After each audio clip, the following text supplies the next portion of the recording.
सबसे पहले जो 9वां क्लास का भौतिकी में प्रथम अध्याय बताए थे हम लोग गति में। तो गति में हम गति के प्रकार पर काफी चर्चा किए। और अच्छा हो कि इसको अगर इस क्लास को देखना चाहते हैं तो थोड़ा सा रिवाइंड के लिए क्या करना है कि पहला क्लास को भी आप लोग देख लीजिएगा। तत्पश्चात आपको क्या होगा कि उससे और इसमें एक संबंध बनेगा और आगे आप समझ पाइएगा। तो दूरी और विस्थापन पर जाकर के हमारा खत्म हुआ था। हम यहां तक गति के प्रकार और दूरी और विस्थापन में बेसिस के अंतर बता चुके थे। इससे आगे जो पढ़ना है उस टॉपिक को जरा सा क्या करना है कि जो अभी इस वीडियो में हम सारे टॉपिक को लेंगे वो है अदिश और सदिश, औसत चाल, चाल, एक समान चाल, असमान चाल, वेग और चाल में क्या बेसिक्स अंतर है। फिर हम त्वरण को देख लेंगे, फिर त्वरण की बात आएगी तो एक समान त्वरण को भी देख लेंगे। इन तमाम मुद्दों पर फिर से हम जरा सा क्या करते हैं, समझने का प्रयास करते हैं। फिर मेरा सलाह होगा कि इस लॉकडाउन को छुट्टी मत समझो। घर पे बैठ करके घर पे रहें, सुरक्षित रहें आप लोग। और निश्चित तौर पे स्वाध्याय से बढ़ करके कोई अध्याय नहीं है। आप लोग अपने सेल्फ स्टडी में डूबे रहें। आगे बढ़ते हैं। तो देखिए अदिश और सदिश, अदिश सदिश नाम से इतना तो स्पष्ट है कि अदिश दिशा से कोई संबंध है। हम जब भी कोई राशि, देखिए हम पढ़ रहे हैं गति, तो गति के अलावा किसी और के बारे में क्या सोचें। तो गति में है कि अगर ठीक है हम कोई दूरी भी पढ़े, दूरी में कहीं कोई जाते हैं, पता चला कि हम 20 किलोमीटर चले गए, तो ये एक 20 किलोमीटर एक परिमाण है कि 20 किलोमीटर गए। लेकिन इस 20 किलोमीटर में कहीं ये पता नहीं कि हम किधर गए। तो जब किसी भी राशि को व्यक्त करने के लिए सिर्फ और सिर्फ परिमाप हो तब उसको हम क्या कहते हैं, अदिश कहते हैं। जब उसमें सिर्फ परिमाण हो, दिशा का कोई ज्ञान नहीं हो, तब क्या है, वो अदिश है। लेकिन अगर परिमाण के साथ साथ अगर हम 20 किलोमीटर कह देते उत्तर, तो यही राशि अब हो जाती क्या चीज, सदिश हो जाती। तो जिन राशियों को व्यक्त करने के लिए परिमाण के साथ साथ किसकी आवश्यकता होती है, अगर दिशा की भी आवश्यकता होगी तो उसको हम क्या कहेंगे, सदिश राशि कहेंगे। तो अदिश और सदिश इतना ही है। अब देखेंगे कि जो भी हमारे पास राशियां हैं, कौन अदिश है कौन सदिश है, उसका एक हम समूह देखेंगे कि सदिश राशि कौन सा है और अदिश राशि। अब जाहिर है जब परिभाषा हमको पता है कि जिन राशि को हम व्यक्त कर रहे हैं उसमें अगर दिशा का भी ज्ञान है तो क्या हो जाएगा, वो सदिश हो जाएगा। बाकी सब क्या हो जाएगा, अदिश। जैसे देखिए बल है, बल हम कहीं धक्का लगा रहे हैं, बल पता है हमको किधर लगा रहे हैं। जब भी हम बल किसी चीज पे लगाते हैं तो दिशा मालूम होता है, परिमाण भी मालूम होता है कितना बल लगा है, सदिश है। वेग है, सदिश है। आगे जो हम पढ़ेंगे त्वरण, ये सब सदिश है। तो बहुत सारा समझ में आ जाएगा जिसमें दिशा शामिल होगा, परिमाण के साथ साथ वो राशि सब क्या होगा, सदिश होगा। तो अदिश और सदिश में इससे ज्यादा कुछ विशेष और है नहीं एक्चुअली। अब इसको निरूपित करने के लिए देखिए, अभी हम देख रहे थे एक तीर बनाए थे, हम इसको कैसे निरूपित करेंगे। एक तीर बनाते हैं, तीर का एक नोक रहता है जी। नोक ही क्या बताता है, दिशा को बताता है। ये एरो बता रहा है कि इधर जा रहा है। अभी देखा होगा रामायण और महाभारत चल रहा है, भगवान का तीर देखा होगा। तो एरो क्या है, वो एरो का निशान इस सदिश में दिशा बताता है। और इसको मान लीजिए कि हम इसको 3 इकाई में बांट दिए, 1, 2 और 3। तो ये परिमाप हो गया इसका, सॉरी परिणाम हो गया इसका। क्या हो गया इसका, ये परिणाम हो गया इसका। ठीक है, ये जैसे मान लिया कि एक इकाई को 5, 5, 5 इस तरह से कर दिए तो ये 5 या 15 हो गया, इसको दिशा दे दिए तो ये आपका क्या हो गया, सदिश राशि हो गया। ठीक है, तो सदिश को हम लोग ऐसे व्यक्त करते हैं। ऐसे देखिए इसमें दिशा का बहुत वैल्यू है। और दिशा को कैसे करते हैं, ऊपर में कौन सा होता है जी, नॉर्थ, उत्तर होता है। उत्तर दिशा किधर दिखाते हैं हम लोग, ऊपर में। नीचे हो गया, जाहिर है इसके अपोजिट में दक्षिण हो गया।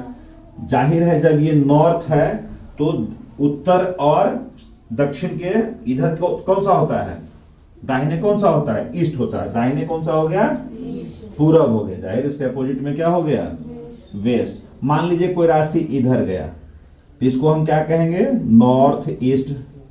नॉर्थ ईस्ट हो गया ना। अगर ये पूरा 90 डिग्री है तो मान लो ये 45 डिग्री पर हो गया हमारा नॉर्थ ईस्ट। और जैसा जैसा रहेगा कोण माप लेंगे उस हिसाब से ये नॉर्थ ईस्ट हो गया। ये तुम्हारा कौन सा हो गया, नॉर्थ वेस्ट कहेंगे इसको, ठीक। इधर इसको हम क्या कहेंगे, साउथ वेस्ट कहेंगे, इसको क्या कहेंगे, साउथ वेस्ट। हिंदी में इसको क्या कहेंगे, दक्षिण दक्षिण पश्चिम, दक्षिण पश्चिम कोना जिसको हम लोग गांव देहात में बोलते हैं, इसको क्या बोलते हैं, उत्तर पश्चिम कोण, इसको क्या बोलते हैं, उत्तर पूर्व कोण। उसी प्रकार ये कौन सा हो गया, साउथ और ईस्ट, साउथ ईस्ट कोण हो गया, दक्षिण और पूर्व का कोना हो गया। तो इस तरह से जहां जिस पोजीशन में होगा तो सदिशों को हम ऐसे ही हम व्यक्त करते हैं। तो चलिए सदिश सदिश से हम लोग बाहर निकलते हैं। अब है औसत चाल। औसत चाल क्या है? असल में देखिए, जब भी चाल की बात आएगी तो चाल है ही औसत। हम सिर्फ चाल या वेग जब पढ़ते हैं तो ये व्यवहारिक है भी नहीं, क्योंकि हम जब कहीं चलते हैं, मान लीजिए कि हम मोटरसाइकिल से कहीं निकले हैं, और जब हम निकलते हैं तो क्या करते हैं कि हमारा एक बार हम कहीं रुकते हैं, कभी थोड़ा सा स्पीड हमारा ज्यादा हो जाता है, कभी थोड़ा कम हो जाता है। मान लीजिए कि हम बगल का मार्केट में गए, तो बगल के मार्केट में जब हम जाते हैं तो उस मार्केट में जाते वक्त हमारा क्या होता है, कभी हमारी गाड़ी स्लो भी होती है, कभी तेज भी होती है। तो हम कैसे करते हैं कि अगर ठीक है हम बगल के मार्केट में गए और हमको आधा घंटा का समय लगा, तो उसके किलोमीटर को जोड़ लेते हैं। हम अलग अलग दूरी तय की, लेकिन उसके सारे दूरी को एक बार हम जोड़ लेते हैं। इसीलिए जब भी हम औसत चाल निकालें तो तय की गई कुल दूरी को जोड़ देते हैं अलग अलग। एक साथ में, चूंकि हम एक साथ कंटिन्यू तो गए नहीं, तो सभी, जैसे कोई ट्रेन अगर मान लीजिए चला, कोई बस कहीं जाती है, तो ये औसत चाल ही होता है उसका। कोई बस क्या चला, सीधे गया और बस रुका, बीच में रुकता है, कभी पैसेंजर चढ़ते हैं, कभी उतरते हैं, तो छोटी छोटी दूरी तय करती है। तो ये तमाम दूरियों को क्या करते हैं हम लोग, जोड़ देते हैं, और उसमें लगने वाले समय से क्या करते हैं, भागा देते हैं। तो औसत चाल बराबर क्या हो गया, कुल दूरी तय की गई, क्या हो गई, कुल दूरी और बटा उसमें लगने वाला समय। औसत चाल क्या हो गया, कुल दूरी तय की गई कुल दूरी शामिल कर देंगे इसमें, कुल दूरी और उसमें लगने वाला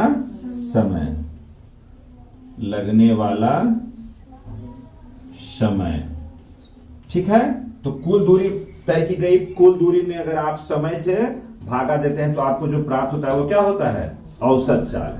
औसत, अभी आप देखिए 10, 5, 20, 100, 200 का औसत निकालते हैं, तो जितना राशि होता है उतना को सब पहले जोड़ देते हैं। मान लीजिए 5 बच्चा का हमको औसत उम्र निकालना है, तो पांचों बच्चा की उम्र को जोड़ते हैं, क्योंकि 5 राशि है तो 5 से भागा दे देते हैं। फिर उसी प्रकार औसत चाल में वही है कि जितना दूरी है और उसमें लगने वाले सभी समय को आप डिवाइड कीजिए, क्या निकल गया आपको, औसत चाल।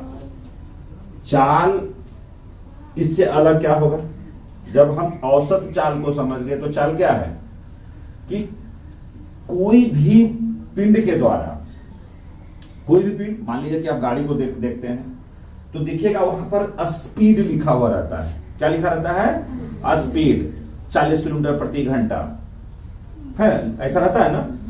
तो कोई भी वस्तु के द्वारा कुछ समय में, मान लीजिए कि अलग अलग समय खंड में, उसमें लगने वाले जो सभी उस तय करने वाले दूरी को अगर हम समय से भागा देते हैं तो क्या है, उसको हम चाल कहते हैं। इसको छोटा टुकड़ा में ले सकते हैं, यह एक समान भी हो सकता है।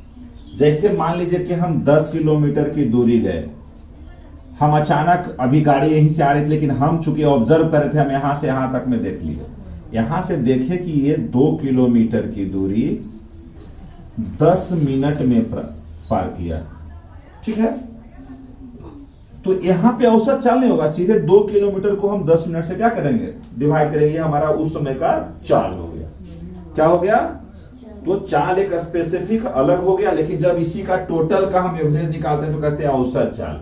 कोई कभी 2 किलोमीटर जाने में 10 मिनट लगा, तो कभी उसी 2 किलोमीटर को 1 मिनट कम बेसी ज्यादा आगे पीछे।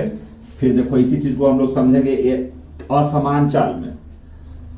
तो इससे पहले अभी हम अच्छा हो समझ लें एक समान चाल। एक समान चाल को समझिए जरा सा उदाहरण में, कि हम जब भी जा रहे हैं, हम कहीं जा रहे हैं और हमेशा हमारा कि जब भी 1 किलोमीटर जाते हैं 2 मिनट में, अगला 2 मिनट में फिर हम 1 किलोमीटर जाते हैं, अगला 2 मिनट में फिर हम 2 किलोमीटर जाते हैं। यानी जितनी भी दूरी हमको तय करना है उसके हर एक किलोमीटर को हम 2 मिनट में तय करते जा रहे हैं। तो ऐसे ही चाल को हम क्या कहेंगे?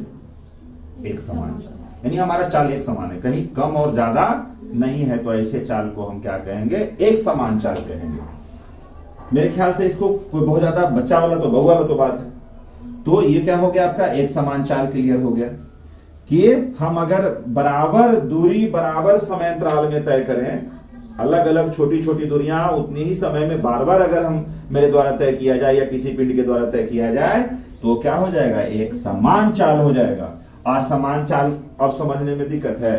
अरे समान जब समझ गए तो असमान तो स्वाभाविक है कि हम अलग अलग दूरी अलग अलग समय में तय कर रहे हैं। कभी हम 2 मिनट में किलोमीटर जा रहे हैं, तो कभी 1 मिनट में किलोमीटर जा रहे हैं, कभी हमको 5 मिनट लग जा रहा है।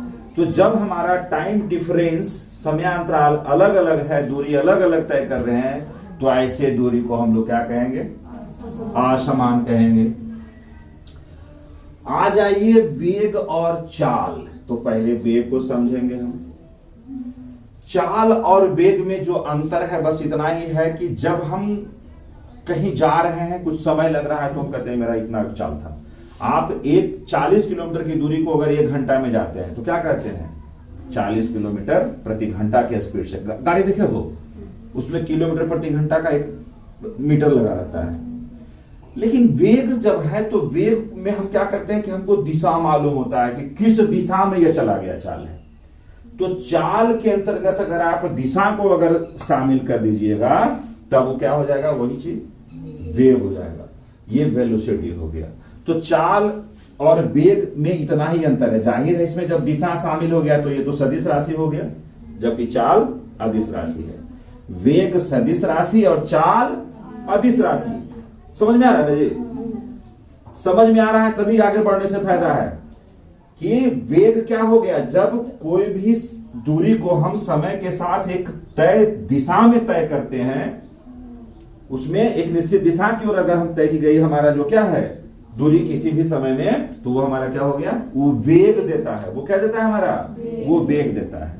जब अगर दिशा नहीं है तो शायद क्या हो गया? इससे क्या हो गया कि वेग में चाल निहित है जी। वेग में चाल शामिल है लेकिन चाल में वेग शामिल नहीं है। क्योंकि वेग में क्या है कि दिशा है, लेकिन इसमें भी तो है दूरी है, दूरी में लगने वाला समय है।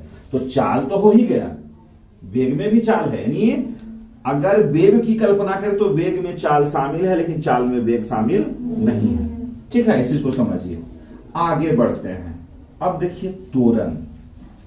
त्वरण का अंग्रेजी में हम लोग कहते हैं एक्सलरेशन। और एक्सलरेशन तो आप लोग हो सकता है कि नहीं सुने होंगे, लेकिन एक्सलेटर जरूर सुने होंगे। गांव देहात में कहते हैं कि एक्सलेटर ज्यादा ले लिया गया। और नया नया चालक जो होता है क्या होता है? जोर से गाड़ी का एक्सलेटर ऐड देता है। तो एक्सलरेटर ही एक्सलरेशन जैसा काम कर रहा है। तो जैसा अब सोचिए कि एक्सलरेशन क्या होता है, एक्सलरेटर क्या है। जब हम एक्सलेटर को ज्यादा ऐडते हैं तो गाड़ी तेज हो जाती है, और जब उसको कम करते हैं तो क्या होती है? गाड़ी स्लो हो जाती है। तो यही एक्सलरेट कर रहा है, त्वरित कर रहा है। तो यही है त्वरण।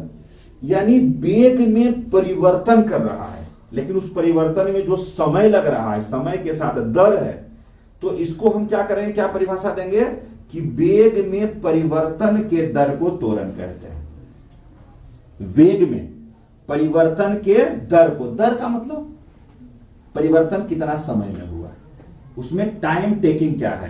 तो जब समय जो लग रहा है तो क्या हो गया? वो रेट हो गया, दर हो गया। तो कितना समय में कितना वेग में परिवर्तन हुआ उसको हम क्या कहेंगे? तो त्वरण में आप कह सकते हैं कि वेग में परिवर्तन। जैसे मान लिया कि हम 10 किलोमीटर प्रति घंटा जा रहे थे, अब मेरा क्या हो गया? सेटर राइट दिया तो हमारा 20 किलोमीटर प्रति घंटा हो गया। तो ये 10 से 20 होने में समय तो कितना लगा होगा ना? तो इस समय से भागा दीजिए तो क्या हो गया आपका? त्वरण हो गया। तो त्वरण यानी एक्सेलरेशन बराबर क्या कह सकते हैं कि जब मान लीजिए कि वेग को भी कहते हैं तो प्रारंभिक वेग को क्या कहते हैं? v1 और अंतिम वेग को v2। तो अंतिम वेग v2 घटाओ v1 बटे t, उसमें लगने वाला समय t। v2 अंतिम वेग, v1 प्रारंभिक वेग, अंतिम वेग घटाओ प्रारंभिक वेग बटा समय। यानी वेग में परिवर्तन हुआ अब बटा समय। वेग में परिवर्तन के दर को त्वरण कहते हैं, है ना? जब बहुत छोटा बात कि वेग में परिवर्तन के दर को हम क्या कहेंगे? त्वरण कहेंगे, एक्सेलरेशन कहेंगे। और जाहिर है वेग में परिवर्तन तो वेग से रिलेटेड है, तो यह भी सदिश राशि होगा। कैसा राशि होगा? और सदिश राशि रहेगा तो हमेशा उस पर एरो का चिन्ह रहेगा। सदिश को हम लोग तीर से व्यक्त करते हैं, ठीक ना? तो त्वरण भी हमारा कैसी राशि हो गई? देखो ये धनात्मक भी हो सकता है, ऋणात्मक भी हो सकता है। त्वरण हमेशा ऐसा तो नहीं कि वेग बढ़ता है, वेग घटता भी है। जब ब्रेक मारती है, कोई गाड़ी लगाती है तो क्या होता है? धीरे धीरे वेग उसका घटता है। तो जब त्वरण अगर धनात्मक हो तब तो इसको त्वरण हम कहते हैं, लेकिन जब ऋणात्मक हो तो इसको हम लोग कहते हैं रिटार्डेशन, मंदन कहते हैं उसको। तब उसको क्या कहते हैं? मंदन है वो। त्वरण क्या कहलाया? मंदन। मान लो कि हम पहले ही 20 थे, अब 10 हो जाएंगे, तो अंतिम वेग में अगर प्रारंभिक घटाओगे, 10 में 20 घटाओगे तो माइनस आएगा ना। तो अगर ये माइनस आता है तब उसको हम लोग क्या कहेंगे?